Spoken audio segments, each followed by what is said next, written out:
میں بعض حدیثیں آپ کو سنا رہا ہوں. حضور نے ایک خبر دی ہے، اور یہ بخاری اور مسلم دونوں کی روایت ہے، کہ ایک زمانہ آئے گا کہ لوگوں کا حال یہ ہوگا، یقرؤون القرآن، قرأت کریں گے قرآن کی. ایک ہے تلاوت، ایک ہے قرأت، وہ جو اب فن بن گیا.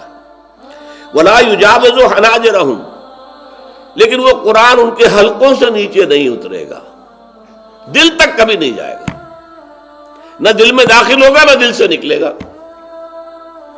یمرقون من الدین مروق السهم من الرمیہ، وہ دین سے ایسے نکل جائیں گے جیسے کہ تیر کمان سے نکل جاتا. یہ ہے ایک فنکار، جیسے گویے فنکار ہیں ایسے ہی اس کو بھی ایک فن بنا لیا گیا. یہ اسلام میں پسندیدہ نہیں ہے. پھر قرآن مجید کی تلاوت کرنا، ایک ایسا شخص جو سودی کاروبار کر رہا ہے قرآن پڑھ رہا ہے. صاف فرما دیا گیا، ترمذی کی روایت ہے حضرت صہیب رومی سے، ما آمن بالقرآن من استحل محارمہ، جس شخص نے قرآن کی حرام کردہ چیزوں کو اپنے لیے حلال ٹھہرا لیا ہو، اس کا قرآن پر کوئی ایمان ہی نہیں. جب ایمان ہی نہیں تو تلاوت سے کیا فائدہ ہوگا. اور ایک سب سے زیادہ سخت روایت ہے، مسند احمد ابن حنبل کی ہے، اکثر منافقی امتی قراؤہا، میری امت کے منافقین کی اکثریت قاریوں پر مشتمل ہوگی.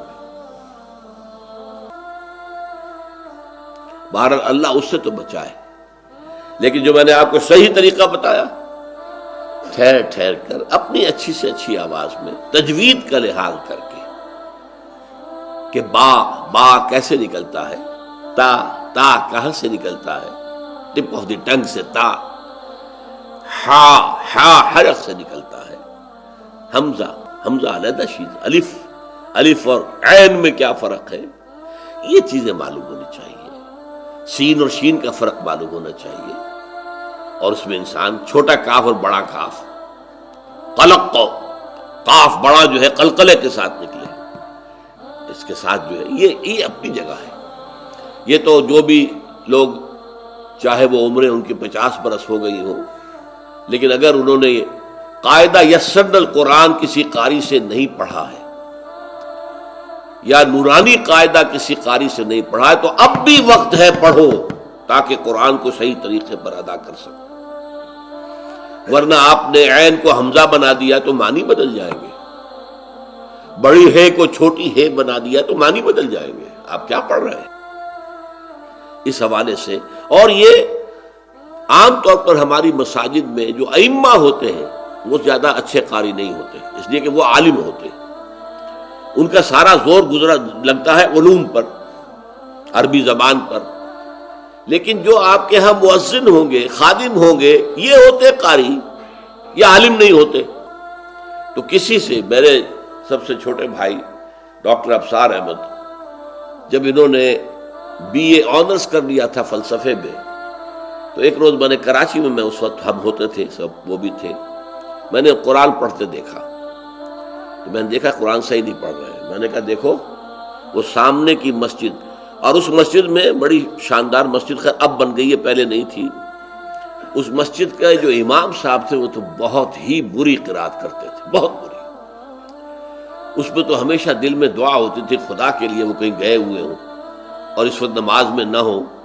لیکن جو وہاں کا خادم تھا بہت خوبصورت قرات کرتا تھا. تو میں نے ان سے کہا تھا تم نے کر لیا ہے BA آنرز ان فلسفی، اس سے یہ نہ سمجھنا کہ قرآن پڑھنا بھی آ گیا ہے. اب اس کے سامنے زانو تلمس طے کرو، وہ جو ہے جو خادم ہے مسجد کا، مؤذن ہے، اس کے سامنے بیٹھو اور اس سے یسرن القرآن یا جو ہے نورانی قاعدہ پڑھو. تو یہ ہے تجوید بہت ضروری ہے، بہت ضروری ہے. ایک ہے قراءت کے اندر خاص صناعی پیدا کرنا، خاص جس سے کہ لوگ خوش ہوتے ہوں، سانس لمبا کھینچ لیا ہے، اس پر نعرے لگ رہے ہیں، پھر یہ نہیں. بلکہ قرآن مجید کو ہم نے دیکھا ہے، جو استاد القراء تھے خلیل حسنی، وہ زیادہ لمبا سانس کرنے کی طرف جو ہے وہ توجہ نہیں کرتے تھے. ہاں آیت ہی لمبی ہے تو وہ لمبا چلاتے تھے تاکہ آیت کے ساتھ ختم ہو جائے. قاری عبد الباسط سبز جو ہے ان کا تو یہ تھا لمبے سے لمبا سانس، اور اسی پر پھر نعرے لگتے تھے زیادہ۔ بہرحال دیکھیے، ایک ہے قرآن کی تلاوت، ایک ہے قرآن کی ترتیل، ایک ہے قرآن کی قرأت۔ میں نے ان کے فرق آپ کے سامنے واضح کیے۔